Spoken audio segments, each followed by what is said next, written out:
Taylor Swift is closing out 2023 on a high note because she's just become the first entertainer to ever earn Time's prestigious Person of the Year title. The news broke exactly 1 week before her 34th birthday, and that would have just given her something extra to celebrate. She graced 3 global covers of the magazine and sat down for a rare confessional interview where she talked about her life, her career, and all of her accolades over the years. But it's no surprise that one part of the interview is now what people are focused on. Taylor got straight to the point when talking about her age-old feud with Kim Kardashian and Kanye West, which reached its climax in 2016 after Kim released snippets purported to be a phone conversation between Kanye and Taylor, where they were talking about the lyric "I made that beef famous." She then clapped back at the 2016 Grammys, saying there are going to be people along the way who are going to try to undercut your success or take credit for your accomplishments or your fame. This caused a massive scandal to erupt, and fans called Taylor a snake for seemingly lying that she never consented to using those lyrics. But it wasn't until 4 years later that the full phone call made the rounds on social media that finally exonerated Taylor of any wrongdoing. During the call, you can hear Kanye reassure her that the lyrics won't be about her and that he would conveniently leave out the fact that he was going to call her a B-word. So in the end, it was revealed that Taylor was telling the truth. Looking back on that scandal, Taylor said, "You have a fully manufactured frame job in an illegally recorded phone call, which Kim Kardashian edited and put out to say to everyone that I was a liar." She described the situation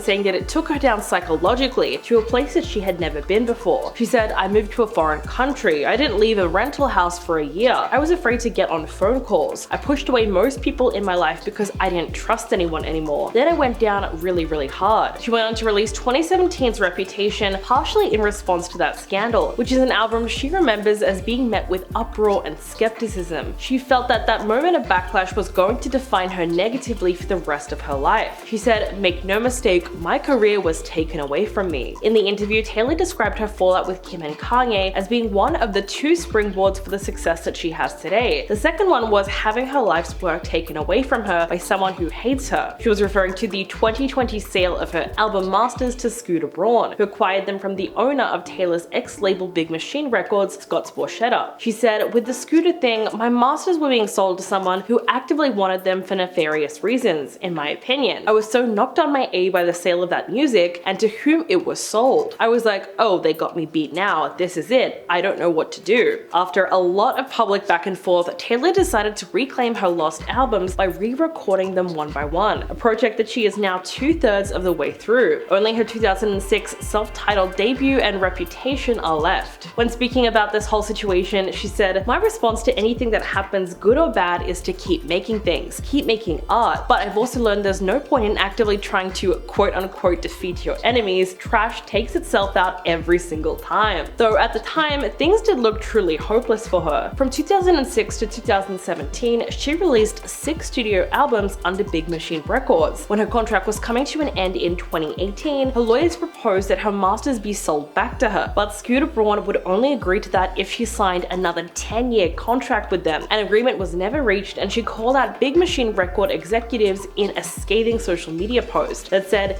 "For years I asked, pleaded for a chance to own my own work. Instead, I was given an opportunity to sign up to Big Machine Records and earn 1 album back at a time, 1 for every new one I turned in. I learned about Scooter Braun's purchase of my masters as it was announced to the world. All I could think about was the incessant manipulative bullying I've received at his hands for years." She even accused them of preventing her from performing her older songs at the 2019 AMAs. In the end, she never backed down and decided to re-record her earlier albums so she could finally own the masters. She left Big Machine to sign with Universal and embarked on a project to record like-for-like copies of her first 6 albums, all in order to reclaim ownership of the master recordings and devalue Scooter's investment, since any movies or ads looking to use her music would only be able to use the Taylor Swift-owned copies that she has nicknamed Taylor's version. And this worked out very well for her. In 2020, Scooter decided to sell her masters to Shamrock Holdings, a private equity firm owned by Disney. Taylor even went on to write a few songs about the situation, including My Tears Ricochet and Karma. So in the end, she was able to take back that creative control that she's always wanted. And when that dispute was publicized, it's safe to say that Scooter didn't have many fans left if he ever did before. Now, if you've ever wondered how Taylor feels about the process of re-releasing her first 6 albums, well, she said it's akin to something out of a fantasy adventure film, like collecting Horcruxes or Infinity Stones. But it turns out she wasn't immediately sure whether or not she wanted to embark on this whole quest. She said, "I'd run into Kelly Clarkson accident, she would go, just redo it. My dad kept saying it to me too. I'd look at them and go, how can I possibly do that? No one wants to redo their homework if only on the way to school the wind blows your book report away. There was also a lot of other juicy information in this interview. Some people have been wondering since the Eras tour kicked off how Taylor is physically able to get through a 3-hour show every night, all while making it look completely effortless. In response, she explained that every day she would run on the treadmill singing the entire set list out loud, fast for fast songs and a jog or a fast walk for slow songs. She also started a fitness routine that was designed specially for her by her gym, which included strength, conditioning, and weights. She said, I had 3 months of dance training because I wanted to get it into my bones. I wanted to be so over-rehearsed that I could be silly with the fans and not lose my train of thought. Plus, Taylor says that she has completely ditched alcohol because she wouldn't dream of trying to get through one of her shows while being hungover, which sounds like a nightmare. And last but not least, she finally broke her silence on her relationship with Travis Kelce. The world was blown away when she showed up to one of Kelce's Chiefs games at Arrowhead Stadium earlier this year, sending fans into a spiral over whether or not they were really dating. But according to her, they were already boyfriend and girlfriend by the time that she went to the game. She said, this all started when Travis very adorably put me on blast on his podcast, which I thought was metal as hell. We started hanging out right after that, so we actually had a significant amount of time that no one knew, which I'm grateful for because we got to get to know each other. So by the time I went to that first game, we were a couple. She went on to say, I think some people think that they saw our first date at that game. We would never be psychotic enough to hard launch a first date. But as beloved as her relationship with Kelce already is, there have been some grumblings from football fans who think the NFL is focusing on her way too much. And in response to that, she said, I don't know how they know what suite I'm in. There's a camera like a half a mile away and you don't know where it is. And you have no idea when the camera is put on you in the broadcast. So I don't know if I'm being shown 17 times or once. She said that she's just there to support Travis and she has no awareness if she's being shown too much and upsetting a few dads, Brads, and Chads. So Taylor is very well aware of the general surprise that people have shown in response to the public nature of her relationship, especially in comparison to her last long-term romance. In the past few months alone, her and Travis have probably been seen together more times than her and her ex-boyfriend Joe Alwyn ever were over the course of their 6-year relationship. But according to Taylor, there is a really good reason for that. She said, when you say a relationship is public, that means I'm going to go see him do what he loves. We're showing up for each other and other people are there and we don't care. The opposite of that is you have to go to an extreme amount of effort to make sure that no one knows you're seeing someone. And we're just proud of each other. She went on to explain that over the years, she's learned that she doesn't have the time or bandwidth to get pressed about things that don't matter. She said, yes, if I go to dinner, there's going to be a whole chaotic situation outside the restaurant, but I still want to go to dinner with my friends. Life is short, have adventures. Me locking myself away in my house for a lot of years, I'll never get that time back. I'm more trusting now than I was 6 years ago. So that sounds like a great motto to live by, but it is tough to ignore just how different her relationship is from her old one. In comparison to her longest romance with Joe Alwyn, the couple hardly ever came out into the spotlight, and Taylor herself spoke out many times about the importance of keeping her love life private in order to protect it. Over the years, the two of them had to deal with countless rumors that they had secretly gotten engaged and married on the down low, and this speculation reached new heights when Taylor was seen with a large ring on her finger in the documentary Miss Americana. With the release of Lover in 2019, this theory was absolutely everywhere. Joe eventually spoke out about it in an interview, and he said, if I had a pound for every time I think I've been told I've been engaged, then I'd have a lot of pound coins. I mean, the truth is, if the answer was yes, I wouldn't say. If the answer was no, I wouldn't say. For her part, Taylor addresses speculation in her song Lavender Haze. She said, because we live in the era of social media, if the world finds out that you're in love with somebody, they're going to weigh in on it. She explained that she and Joe have had to dodge weird rumors, tabloid stuff, and they just ignore it. So Lavender Haze is about the act of ignoring that stuff to protect the real thing. But despite all of that, she has clearly had the chance to grow and change her mind on the way she feels about publicity. Because she is right. At the end of the day, all of us only have so much time in our lives, and spending all this time hiding from the world is not the best way to spend it. One thing's for sure though, Taylor has had an amazing year. In 2023 alone, she scored 2 #1 hits on the Billboard Hot 100, released 2 Taylor's version re-records, launched her enormously successful Eras tour, premiered her record-breaking concert film in theaters, and picked up 6 Grammy nominations. She also closed out the year with an estimated net worth of $1.1 billion,